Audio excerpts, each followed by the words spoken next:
Adam has such a cool and quirky team, like so many unique choices on there. We've got the Volcanion, the Zeraora, the Marshadow, Zacian, Diancie, and Zygarde as well. So many interesting choices. A lot of Pokemon that we don't get showcased in the video game format because, you know, those mythical Pokemon, they're not allowed. They're kind of known as being too mythical and sort of too powerful. So it's going to be great to see them showcased here. But Rosemary, she's got a very interesting team of her own. And Rosemary's team just screams that kind of typical VGC build. It looks really, really solidly.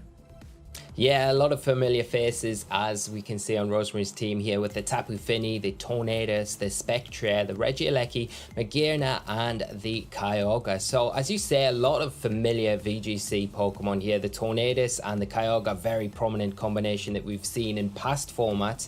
And the Tapu Fini, a mainstay on a lot of teams in this current format. So, nice to see the mix here with Rosemary, with those mythical Pokemon and kind of some of the more familiar faces that we've seen, but Adam going all the way out there with a lot of different choices that we would very rarely see. Obviously the Zacian there, very interesting pick, and a new Pokemon, 2 Sword and Shield, and very strong as well. And I really like the Volcanion here. I think that's a very extremely interesting Pokemon. You know, it's got that water and fire typing, got Water Absorb as its ability.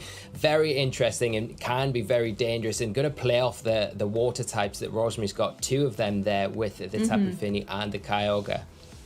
Yeah, exactly. And, you know, Rosemary with the Kyogre as well, going to be bringing the rain to the field with its Drizzle ability. And that really sets up so well with a lot of our Pokemon. You know, Tornadus having access to something like Hurricane. Those are going to be accurate when the rain is in effect. Same with the Regieleki if it wants to be carrying the move like Thunder. Get that rain up. You don't have to worry about the accuracy. So let's just have a little recap of our players' accolades as well, so we can really see kind of their accomplishments coming into this match. Adam, of course, the Little Cup runner-up from 2020, and then some of his own video game competitive titles as well, US Nationals Top 32 and World's Top 32 across 2012 and 2011. But we also cannot forget that French Nationals Top 4 finish. Yeah, from back in 2011. And then if we look on the other side of the field, we've got Rosemary with the wealth of experience from behind the desk and what she will be bringing to this game.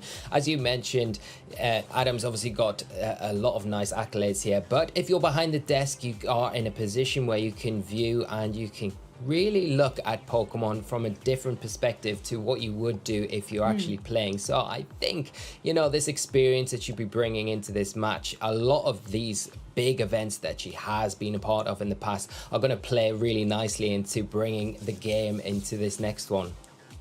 Particularly as she commentated the 2019 World Championships. You know, that was a tournament where there was a plethora of different kind of legendary Pokemons and big titans doing heavy hits on the field. So she's going to be able to bring her expertise from watching that top level play at the World Championships and bringing it out onto the Legends and Mythicals battle today. Yeah, and as you mentioned, that format there is very familiar with the Tornadus and the Kyogre, and we see that in her team build here, and it's going to be something that she'll be familiar with, very comfortable with, whereas I don't know how often Adam plays a Mythical and Legends format, so she might have a little bit of an edge going in with such an offensive pairing, you know, with the Tailwind there that you've got and the Water Spout damage that we know Kyogre is formidable for. Yeah, I think that's definitely going to be quite intense if there is a very speedy Kyogre on the field and not a lot for Adam to be able to stop against it. Going for those water spouts, they could be so damaging. But let's not wait any longer. The anticipation is already building from us behind our sort of virtual desks here. So let's jump into the match and see how game 1 is going to go down, whether there's going to be offensive strategies coming in play or maybe some really solid synergy. But Rosemary leading out with the Magearna and the Regieleki. I have to say Regieleki is one of my favorite Pokemon that has come out of the Crown Tundra. I love it so much. Whereas Adam has gone for the Diancie and the Volcanion here. So really interesting Pokemon coming out from the fray. And I think there's going to be a lot of hard hits. It's going to be a very explosive turn 1. Yeah, very different Pokemon both sides of the field, and Magearna, not a Pokemon that we actually discussed much in Team Preview, with that Soul Heart ability. Anytime a Pokemon on the field gets knocked out, it will get a special attack boost, which is very, very, very dangerous because of the snowball effect it can have and momentum shift it can have in this sort of game. Yeah, and we've seen that time and time again. If you allow a Pokemon to kind of run wild on the team and get all those boosts set up, then you're always going to be in a really difficult position to try and stop it. And another way to make Magearna even more powerful is to Dynamax it. And Rosemary wastes absolutely no time in doing that here in turn 1. Going to obviously double up its HP as well, making it even harder for Adam to be able to KO going forward. Volcanion actually going to go on the defensive for this turn 1, go straight for that Protect. Whereas the Magearna going to go for that Max Steel Spike, so boosting up the defenses on its side of the field, targeting straight down into that Diancie, going to be dealing a huge amount of damage as it is of course super effective and picks up the solid KO. Defense boost coming up, and that Soul Heart ability that you mentioned as well, Lee, is about to activate as well. Yeah, and a really nice combination there. You get the defensive boost, kind of prolonging your longevity on the field, and extremely, making that power outfit that you've got with that Soul Heart to just boost you even further, making you even more dangerous. Really taking the game to Adam here with that turn 1 Dynamax and going straight for a big knockout here. Now, Adam's kind of falling a little bit behind, so it'll be nice to see how he reacts as he does bring that Marshadow out onto the field. Yeah, Marshadow, really interesting Pokemon coming out here. Really cool typing with that kind of ghost fighting as well. But Magearna looking so strong. We said at the beginning those boosts are going to be critical, and not only is it special attack being boosted up, but the defense from the Max Steel Spike as well, going to make it really challenging to take down. Spectral Thief, however, is going to come out as Marshadow, able to capitalize on the way Rosemary has played this and get the boosts of its own by stealing them away and dealing that damage to Magearna as well. Magearna, however, going to retaliate with that Max Starfall, going to come down onto the Marshadow, pick up another solid KO against it. So Marshadow trying so hard to steal these boosts, but Magearna's having absolutely none of it. It sort of says, you steal from me, I'm going to KO you. And of course, now as well, Soul Heart's going to activate again, Lee. It's another activation there for the Magearna, and there was the one thing I thought on Adam's side of the field. I felt like he had a little bit of a chance against this Magearna, with that Spectral Thief ability. Stealing the boosts before it attacks is a one way to really mitigate those attack boosts and defensive boosts that Magearna is starting to kind of gain at the minute. But unfortunately, Magearna just showing how powerful it is and why we don't see it too often, because it is just such a strong Pokemon, picking up a huge knockout again for Rosemary and taking a very big dominating lead here early on in the game. I mean, the fact that Magearna's also in Dynamax, you saw the damage that Scorching Sands did. If it wasn't in the Dynamax, that could very easily be putting Magearna into range and dealing a lot more critical damage to try and get that KO against it. But with the additional HP from being Dynamax, it's just really difficult for Adam to be able to KO it. Of course, Adam, though, has access to his Dynamax, so in this kind of late game stage of Game 1, Zygarde is going to be that chosen Pokemon. Yeah, and Zygarde choosing to Dynamax here, and we know that Zygarde can be a big threat, especially if it does get its complete form activated. So Magearna going to be aware of that, Rosemary going to be aware of it to try and remove it before it can get that complete form. Sitting at 50% form right at the moment, and another Steel Spike coming out into the Zygarde here, going to boost those defenses but not be enough to pick up the knockout. But I feel like something is going to be incoming here from that Zygarde on Adam's side of the field. Oh, yeah, exactly. I mean, again, the power of Dynamax, the Zygarde is able to survive that. You saw it do over 50%. If it wasn't Dynamax, that would have picked up the KO. Max Quake, however, going to be fired off from the Zygarde into that opposing Magearna. And, Adam doesn't have to worry about it anymore. Is going to be able to get that special defense boost up on his side of the field, which is certainly going to help out against that opposing Kyogre. But we saw how much damage the Thunder did to the Volcanion that already did a huge chunk. An Ice Beam, 4 times effective going into the Zygarde. Not actually enough to pick up the KO, but does activate the weakness policy. Oh my goodness, Zygarde could be the comeback here for Adam. And here is that power construct. This will turn Zygarde from its 50% form into its 100% form, gaining HP back. And obviously with that weakness policy activating, you saw how pivotal that Max Quake was to giving that special defensive boost to the Zygarde to allow it to survive the Ice Beam from the Kyogre. And now in an incredibly dominant position going into these next turns. So this match is not over by any means.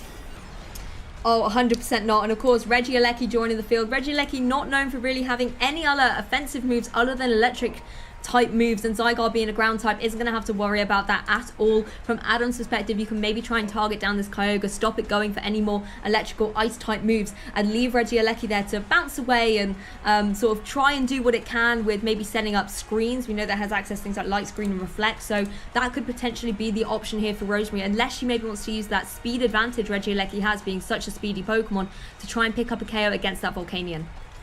Yeah, and the Regieleki is going to struggle here against the ground typing of that Zygarde. It's not going to really be able to do much damage, but on the other hand, it will be able to do heavy damage to the Volcanion, which is part water typing, and causing a few issues for Rosemary right now. So being able to remove that and just concentrate solely down on the Zygarde is going to be a lot easier for Rosemary. Now, Adam is in a tight spot, so he's going to have to make use of this Zygarde to the best of his ability right now.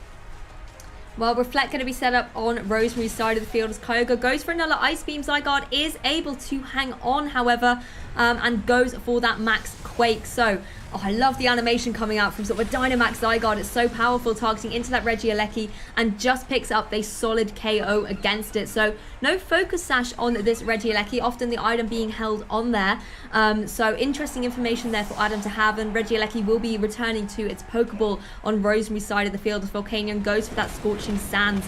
Targeting into the Kyogre really doesn't do too much damage at all, but every little bit of chip here is helpful, and it does help reveal the leftovers on the Kyogre.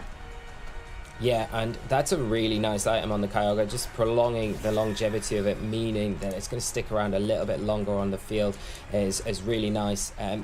The thing is with the Kyogre, if it does, it can now take out, it's outspeeding the Zygarde, so another Ice Beam's probably going to be able to knock it out. The Zygarde probably wants to maybe Max Guard here, that's probably the optimal play, and avoid that damage to maybe take advantage of an extreme speed that we see sometimes run on Zygarde that next turn after it finishes its Dynamax turns.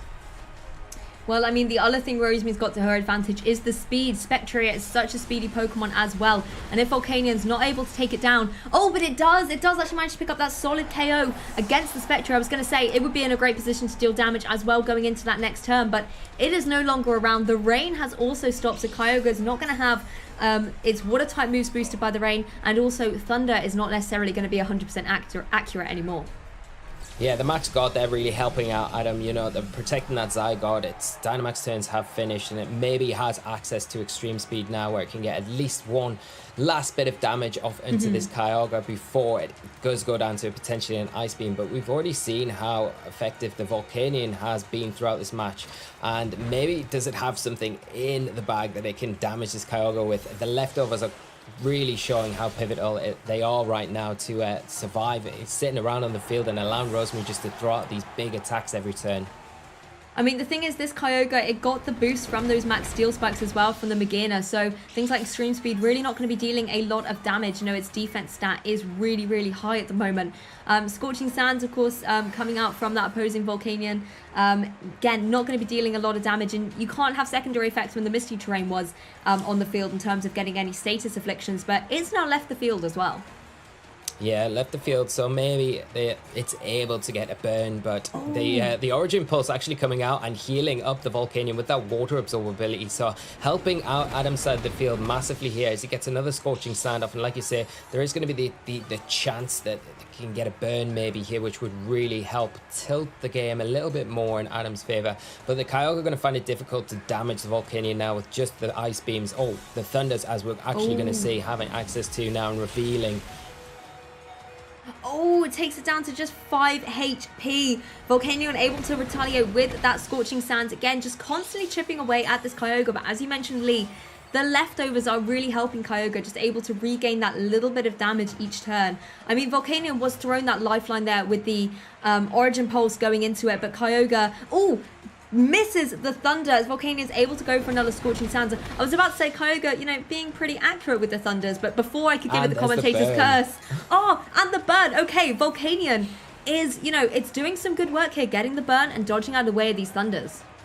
And just when you think the game is over, the Kyogre misses the Thunder after it's been revealed, and Volcanion gets the burn damage. So if you can avoid a few more Thunders, maybe you can close this game up. But an Ice Beam is actually just enough here to pick up the win for Rosemary, and the Kyogre coming through to pick up game 1.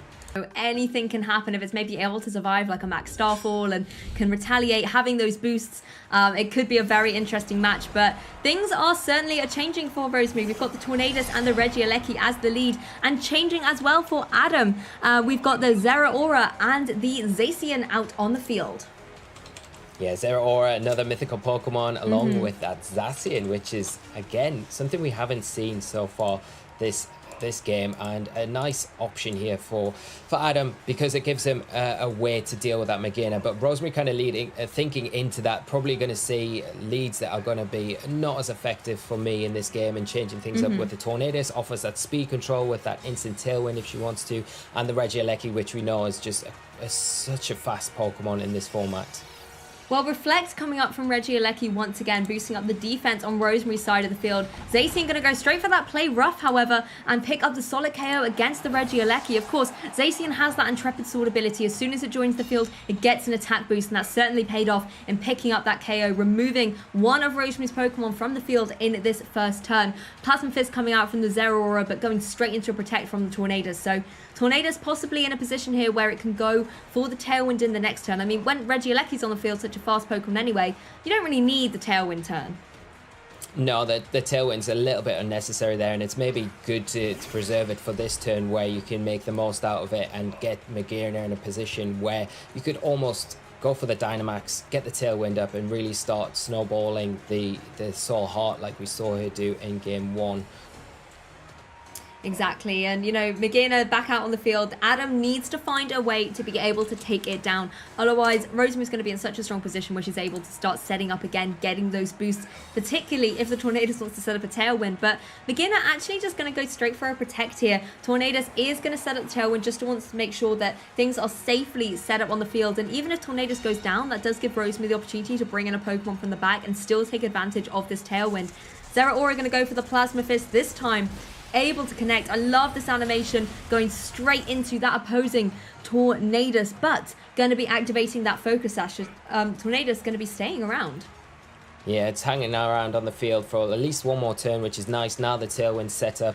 She's got the speed control on her side of the field. The Magearna now able to go for that Dynamax if it wishes to, and start doing some big damage to things on Adam's side of the field. I mean, this is a Zacian, it cannot Dynamax, so it is in a position where it could be a little bit vulnerable.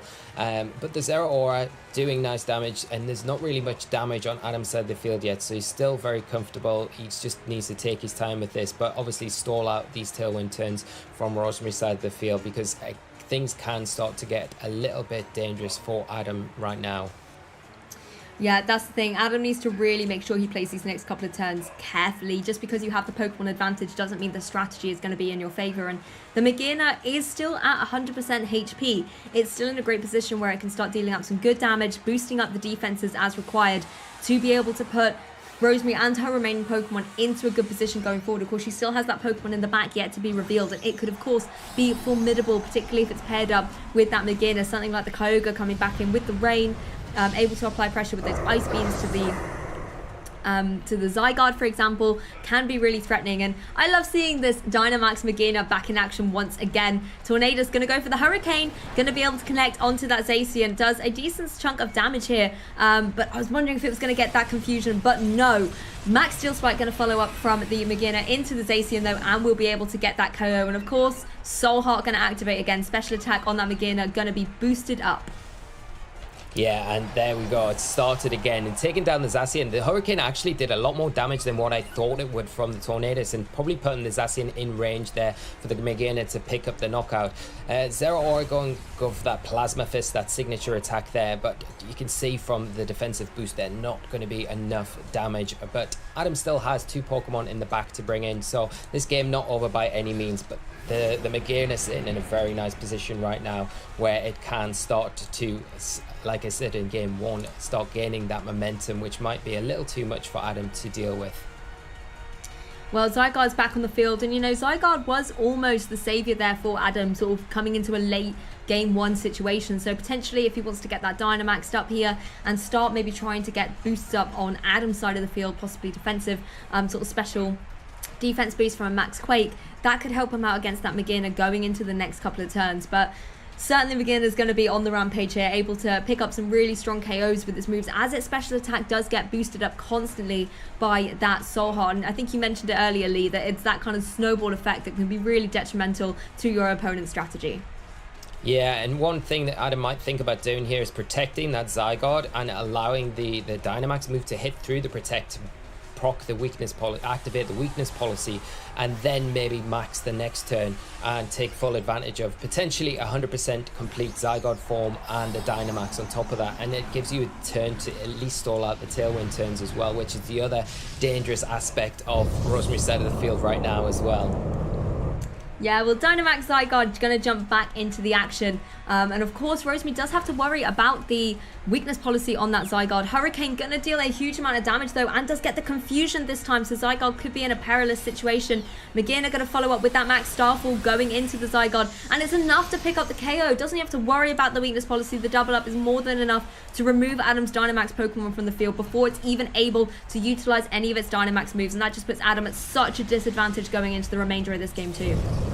Yeah, we saw how effective the Zygarde was when it did Dynamax in game 1, and to lose it so freely like that almost kind of throws this game right back into Rosemary's hands. All she needs to do is close this one out. We can see a close combat coming out from the Zeraora, but with those the Max Steel Spike defense boosts on top of the Soul Heart boost, it's just a little bit too much. The Zeraora really isn't doing the damage output that Adam needs it to do, and more Shadow going to come in though. It's still got an option to maybe go for its signature attack to steal those boosts and throw them onto Adam's side of the field. So that's something that Adam does have in his locker right now.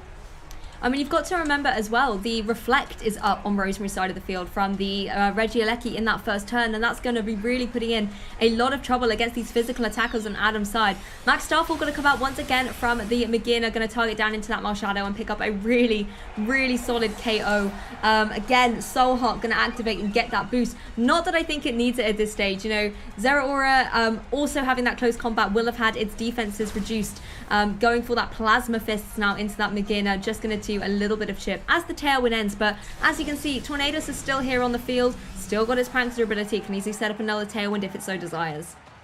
And that's one of the great things about Magina, you know, it attracts so much attention from your opponent. They have to really act upon it when it's on the field. It's left Tornadus sitting around, and it's allowed Rosemary the opportunity to set up another Tailwind now, which is just not what Adam really wants to deal with, any more speed control. But not seeing that, another Plasma Fist coming out to actually finally deal with that Tornadus and take away that option of speed control from Rosemary's side of the field, but leaving the Magina to attack once again. Yeah, and it's able to get that Soul Heart boost as well, thanks to the fact that a KO has happened out on the field. And we get to see this beautiful animation as well of the Flare Cannon firing out into the Zeraora. Going to take it down to 1 HP and activate that Focus Sash. But any other move coming out from Rosemary's side of the field is going to be able to pick up a KO against it. And of course, Flare Cannon going to reduce the special attack of Magina. But with all those boosts, Lee, I think it can afford a drop. Definitely afford a 1-drop or 2 as the Kyogre makes its way onto the field for Rosemary. And like you say, the Zeraora now going to find it difficult to knock out both of these Pokemon, especially with all the boosts that the Magina has already got, the Reflect up as well. Kyogre, and even if the Magina goes down here, the Kyogre is going to be able to pick up the knockout onto this 1 HP Zeraora as a Plasma Fist is fired out again. Oh, does manage to connect into that KO and pick up the solid KO with a critical hit. So Zeraora, I think, gonna be going out in style here for Adam. Picks up that solid KO, but of course in turn, Magina's ability so hard, just being so pivotal in this game. Able to get a Nulla boost and goes for that Aura Sphere. Going to target down into the Zeraora, remove its 1 HP and claim victory for Rosemary. I mean, what a phenomenal match coming out here. So offensive. That Magina, what an absolute champion. Huge congratulations to Rosemary.